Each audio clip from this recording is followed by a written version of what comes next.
Hey everybody, Ben Mankiewicz, TYT Sports. I love the story. I love the story so much. It's such a great story.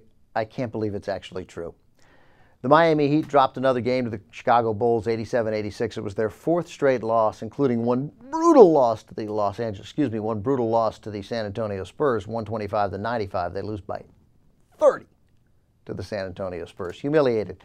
Then they lose to the Bulls, 87-86. There's a questionable call late in the game, whether Luol Deng was pushed or whether he tripped. Doesn't matter.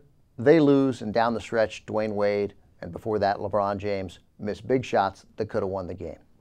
So after this 87-86 loss to the Bulls, who right now lead the Heat in the race for the second spot in the Eastern Conference behind the Boston Celtics, there are reports from Ira Winderman of the South Florida Sun-Sentinel, paper based in Fort Lauderdale, that Erik Spoelstra, well, it's not even a report, it's true, because Erik Spoelstra, the coach of the Heat, says there were a couple of guys on the Heat, quote, crying in the locker room.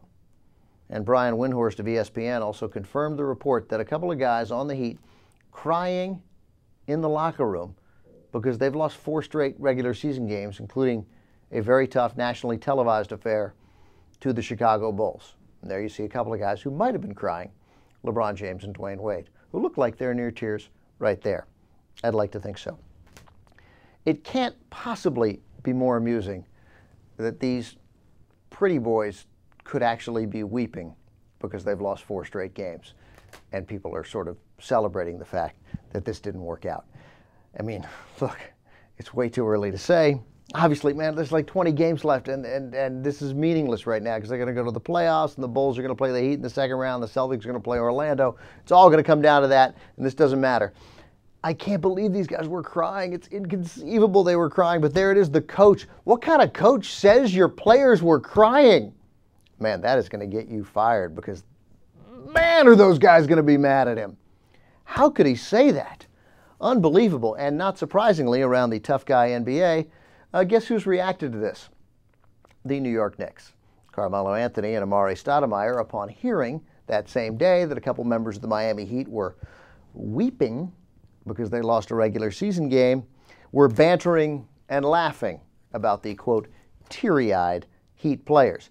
After New York went ahead and beat the Atlanta Hawks by 13 the same day, Stoudemire reportedly singled out Heat forward Chris Bosh and saying, wait till I call him, meaning Bosh man, I'll be like, what are you doing? Bosh denied the report that he cried. How does Chris Bosh have to go around and deny a report that he sobbed after losing a regular season NBA game by a point? I mean, first of all, don't cry. Secondly, don't have your coach say that you were so broken up by a game that you had to cry. I got no problem with guys crying after they lose the finals. I don't. I get emotional, man. I cry when Bart is nice to Lisa during The Simpsons. I cry during moving commercials. I'm a sobber. I'll cry. I'll cry during movies I hate when I feel manipulated, and I know they're manipulating me in the movie, and I'll be like, oh, come on, they're manipulating me with the music and the emotional and the tear-jerking and the hand-holding. I know it. I'll still cry, and I'll give the movie a bad review. But, man, you lose a basketball game to the Bulls, you can't cry.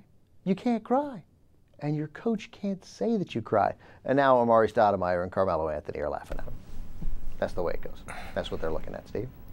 All right. Unlike you, I'm actually a supporter of the Heat. But still, God, this story is so awesome. It's so, like you said, amusing. And my theory is that Spoelstra really kind of clowned it because the reason why he said it is because I think he wanted to convey the message that his guys really care. They are trying their damn best.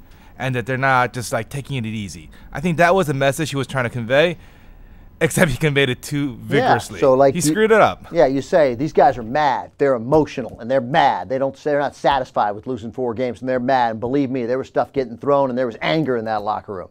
Not that they cried. That was a mistake.